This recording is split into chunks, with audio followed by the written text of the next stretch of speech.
ලෝකේ ධාතුන් වහන්සේලාට වැඳලා පින් කරගන්න අවසාන කෙනෙක් ලෝකෙින් නැති වෙලා යනවා. ආන්න එදාට තමයි ධාතු පරිනිර්වාණය වෙන්නේ.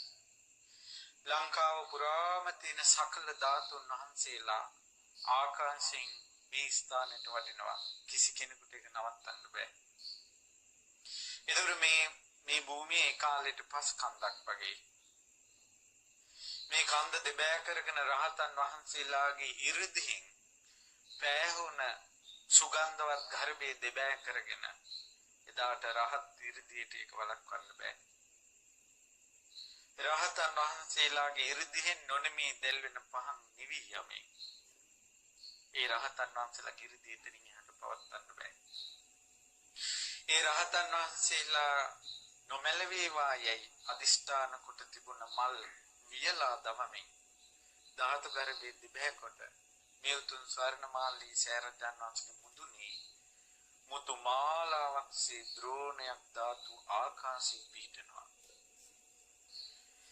ඉදිර ලක්දිව පුරාවට පැතිරී තිබුණ ධාතුන් වහන්සේලා ස්වර්ණමාලී සෑයේ මුදුනට එකතු වෙනවා.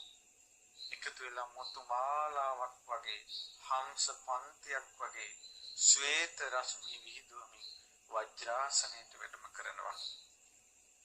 ඒ වජ්‍රාසනයට වැඩම කරලා මහ පොළොවේ වැසී තිබෙන අපගේ ශාස්ත්‍රඥ වහන්සේ සම්බුදු වෙන මොහොතේ අසුංගන සිටියේ ඒ උතුම් භූමිය මහ පොළොවෙන් මතුවෙනවා.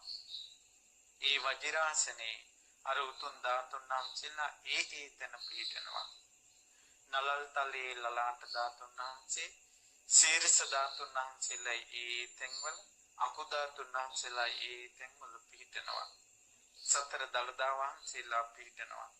පිහිටලා සම්බුදු සිරුර මැවෙනවා. මැවිලා මොහොතකට සම්බුදු සිරුරේ ප්‍රාතිහාර්ය දක්වනවා. මේක ධාතු පරිනිර්වාණය.